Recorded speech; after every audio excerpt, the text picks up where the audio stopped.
Hello everyone, my name is Dr. Manisha Gupta and I am Assistant Professor in Noida Institute of Engineering Technology in MBA department.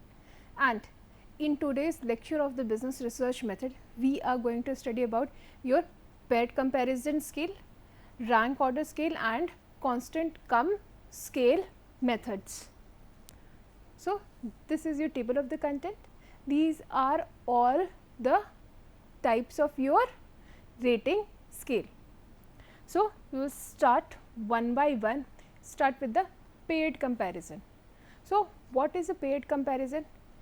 This is the example of your comparative rating scales.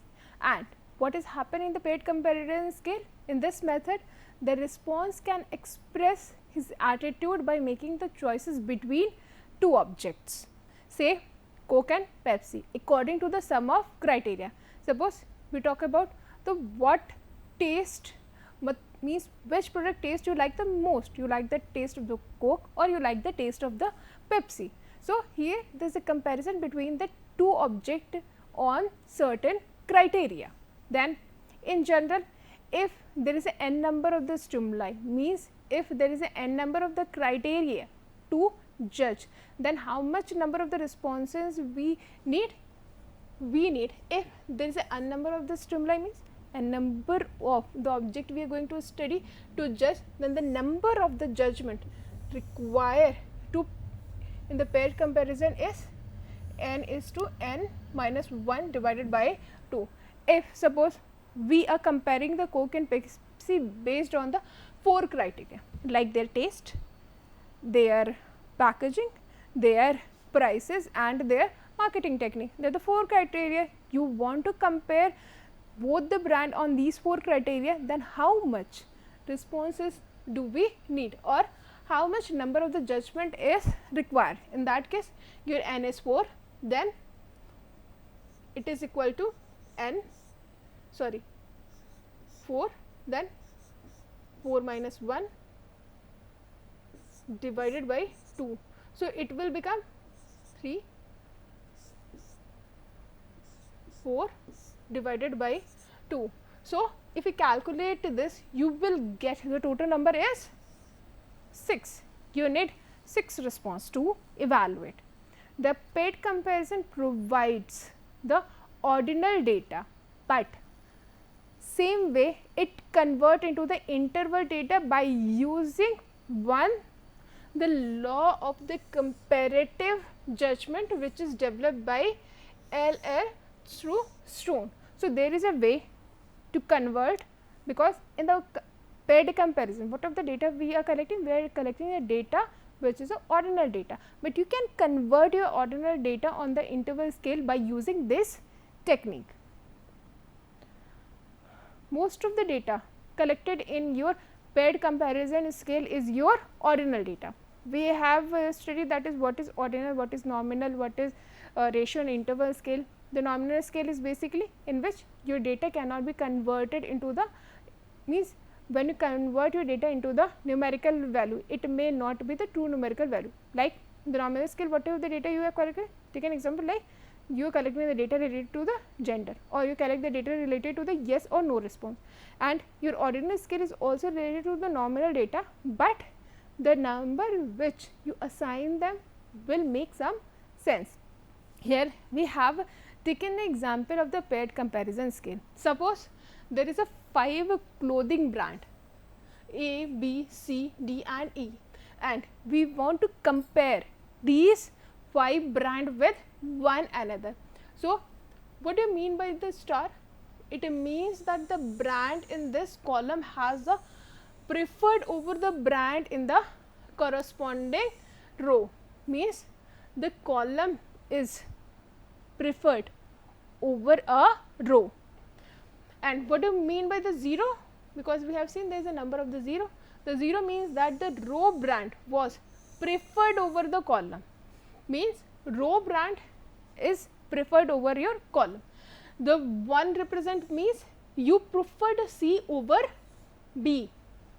If you have the two options like brand B and brand C, you are going to choose brand C. So, this 1 represent that you are going to choose C instead of B. then the what is the 1 is representing, then the 1 is basically representing that you have chosen the row over a column, and when you represent a 0, it means you are not choosing the row over a column. Take an example here. If we talk about comparing the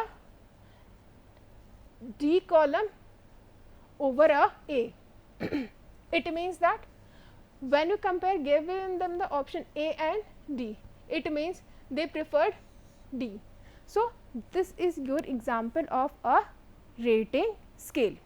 You have seen the 0 means that the row brand is preferred over your column brand, and when you choose 1, it means you are preferring the column brand over your row brand, and you have seen the most preferred brand, and this become your D brand because they get the maximum references, means the people are preferring D brand over the all A, B, C and E brands. So, this we do in our paired comparison scale.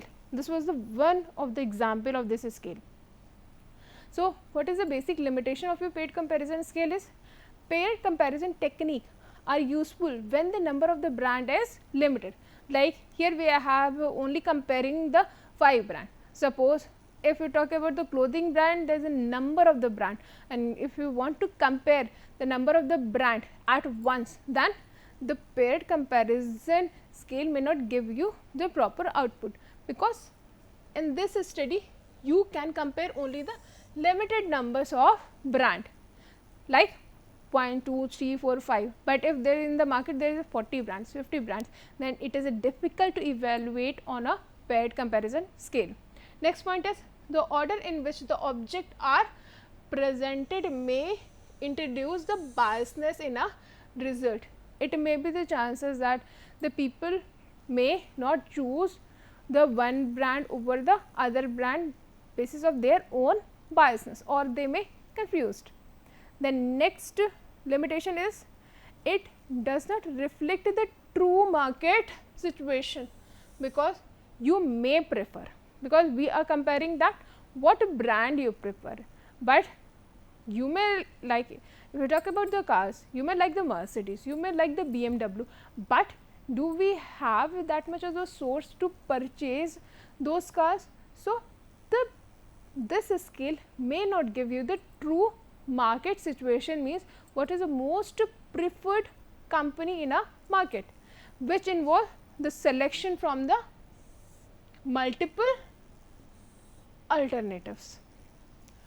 And if you are comparing only the 5 brand, and in the market there is a 50 brands. So, when you compare only 5 brand, then also it may not give you the true market situation, because you are comparing only 5 brand, but in the market there is the 50 brands. Next is your rank order scale.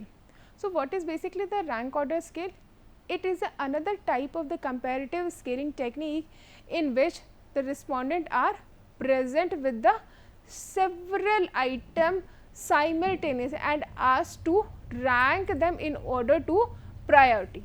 Means, suppose here you in the paired comparison you asked about the preference, what brand you preferred over the other brand, but suppose you have given the 5 brand and you ask them to rate those brand. You will give 1 marks to the most preferred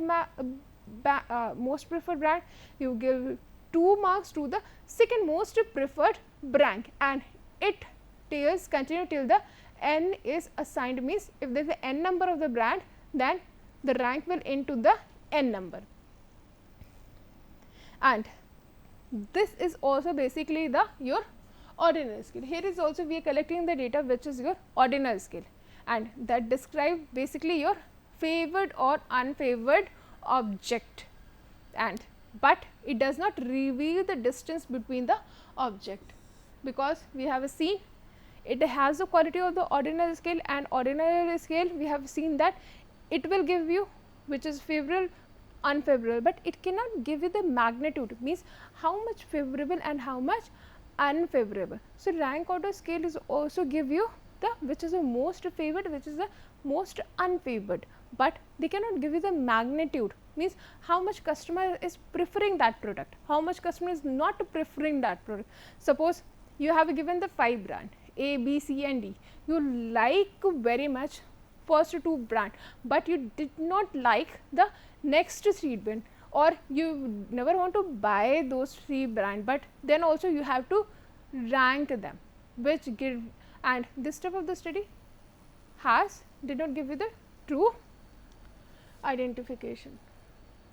And what we do in the rank order scale, the rank are obtained by asking the respondent to assign the rank 1 to the most preferred brand and 2 to the second most preferred brand, and so on until the rank n is assigned to the least preferred brand. And like the PET comparison, this approach is also the comparative in nature, and it is possible that the response may dislike the brand ranked 1 in the absolute sense. So it may also be possible. And further in your rank order scale, as compared to the paired comparison, rank order scaling takes less time and resemblance more closely to the your real market situation.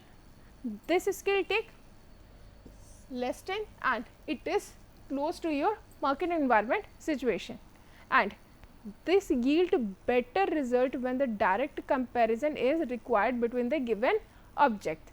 But the major disadvantage of this study is that it can give only you the ordinal data can be generated from this scale.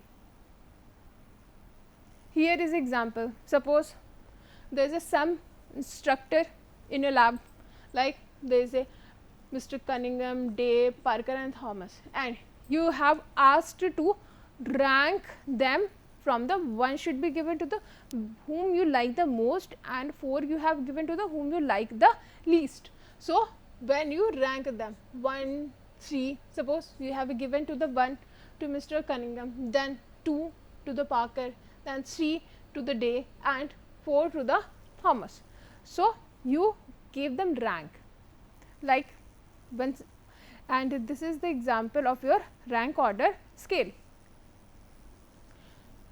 You can take another example, like when you talk about in comparison to the 4 brands A, B, C and D, and it is asked you to rate all these 4 brand. So whatever the brand you like most, suppose you like the C brand, so you can rate 1 to the C brand, then which you like the second, suppose you like the A, then you can rank them 2, and after that which is most likely, suppose you like D brand, then you give 3 marks to D, and last B will get your 4 marks.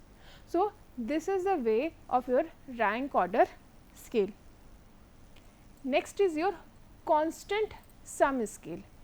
In this scale, the respondent are asked to allocate the constant sum unit, such as you will given the certain things like points, rupees, chips you will get, and it is set to stimulate the object with respect to the sum criteria, and you have to distribute these thing on a certain criteria.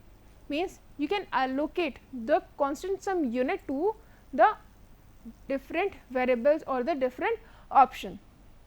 The constant sum scale is great way to create the differentiation among the data set. Means you can easily differentiate between the one variable and the other variable, and it helps you to find out the which factor are the most important and which is not which the respondent did not like, and they are especially helpful in case where the many factors are the critical and overlap in a some sense.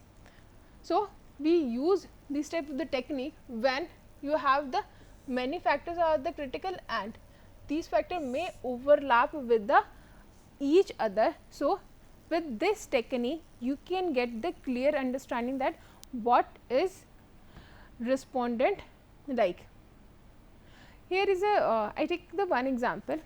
In the constant sum, take an example that you have given the 100 points to the customer and you asked them about their buying behavior and you asked them why do you like any product, and you have given the option like price. Suppose you have given the option like price, then you have given the option like your social status, then you have given them options like their usefulness, and there is a certain more option. So, you have given the set of the option, and how the constant sum scale work, you give them 100 points and you have to allocate these 100 points on these variables. Suppose whenever you purchase any product, why you purchase it? You may purchase it for the social status. So, what is the most preferred reason? Suppose your most preferred reason is a social status. You can give them 70 marks, means that is the most preferred reason. Then you will, out of 100, 17 points are gone, then you have left 30 points. So, out of this you may, next option is you may purchase the product basis on your uses. So, you may give you 20 points, and then the last, on the basis of the purchase, you purchase the product because of its price. So, here you can allocate 100 point on the different variables, by which you can easily differentiate, means what is the most preferred reason. Like your most preferred reason is your social status to purchase any product. Then for example, this is one more example. If you are wishing to determine how important the attitude, like if you want to determine what type of the attributes are important for the customer, why the customer product buy those products. It may be asked you about, they purchase the product on the basis of the price, they purchase the product basis on the fragrance, packaging, cleaning power, and detergent. And here the example is given for your detergent powder. Why you purchase any detergent, and you have given this option, and what you have to do, you have to constant sum scale to know the what is the reason for purchasing any type of the detergent. Suppose you preferred it mostly because of its cleaning power, you give them 50 points. And what is the next reason is, suppose your next reason is price, you may give them 20 points. Then what is the next reason is, like its a fragrance, you give them 10 reason. What may be the next option left? Packaging and whether of the detergent are consumed, means how much amount of the detergent are consumed in a one wash. So, you may have the another reason is for, suppose you give them 7 points, and last may be last because of last 3 points only left. So, what is the last reason to purchase this? Packaging. So, your constant sum scale work in this way, and respondent might be asked to divide this constant sum to indicate why we do this, to understand their relative importance of the attribute, means what is the most important attribute of the product, why you have chosen. So, if you see, this is the most important attribute is, in talk about the detergent, is your cleaning power. There is some other example is given, like here they are talking about their spending pattern, that how do you spend your money, and you want to rate it on the basis of the constant sum. You have given the option like essentials, you spend your money basically on the essentials like gas, stove. Then next you spend the money on the entertainment like movies, next utilities and others may include your transport, rent. So, these options may be available, and how much amount, you suppose you have the $100, and how do you allocate these $100 out of these options. So, you may have given 40 for your essential, means basic essentials of your life like your grocery, your gas. So, you have spending 40 rupees on your essential item. Then what is the next most preferred is 30, means your other utilities, you are spending on the other utilities like your cars, yeah, like your transport. So you have given $30 to the utilities. Next, what is the next most preferred reason where you invest next more, means your entertainment, like you are going to like to movie, you like to go to club, you like to go to the restaurant. So here you are spending $20 and rest on the other you are spending $10, and this is the total sum of 100. So this was your example of your constant sum scale. And the constant sum question permit the collect of the ratio scale, and weight of the various option is a total sum of 100, means you have to evaluate on the 100, you have given the 100 points and you have to evaluate those items on those 100 points, and you can find out the ratio of the various, because what we have seen, we getting the data of the ratio. Here in the previous two scales we are getting the interval data, but in the constant sum scale we are getting the ratio scale data. And next is what we are going to find out, and what are the various option and importance to hold relative to each other, means why do we use the constant sum. First is we use the constant sum because it is a easy to respond. To answer the constant sums question in the survey, the respondent can use the slider and will automatically populate the points in a box. Next reason is accurate survey data. Respondent allocate the points to the different attitude based on their choices. So you can allocate different point to the based on their choices. Next reason is it is easy to employ because it is in number, and the constant sum scale offer the deep insight of the customer preference. You have a seen, you will get the deep insight, means what attribute of the product appeal most to the customer. So by this you will get the deep insight of the customer preference, and you can also find out which option is the most important to the customer. And the last is your Q-sort scale.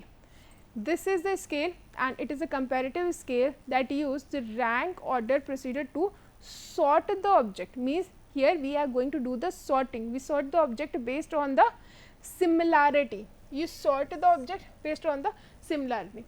You will suppose you have the colored balls, and what you do, the similar colored ball we put in a one basket. So in the sorting also we collect the similar response or the similarity with the one, and with respect to the sum criteria. And the important characteristic of this methodology is that it has a more important to make comparison among the different response of the respondent than the response between the different respondent. Then therefore it is a comparative method of the scaling rather than the absolute rating scale. Here is also what we are doing, it is also the comparing, because we are comparing the one characteristics with the other. You collect the one type of the characteristics in a one box and the other type of the characteristics in a other box. And this is scale, and this method respondents give the statement in a large number for describing the characteristics of the product or the large number of the brand of the product. So what do we do in this method? We collect and give them the statement on the large number of the characters, means you are giving the statement, you are giving the characteristics about the many brands and many product. And in the Q-sort scaling was developed basically to facilitate the quick discrimination among the relative large number of stimulus object. So basically this scale is used to create the discrimination between the relative variables or the different variables. Thank you everyone, and with this I am ending today's session.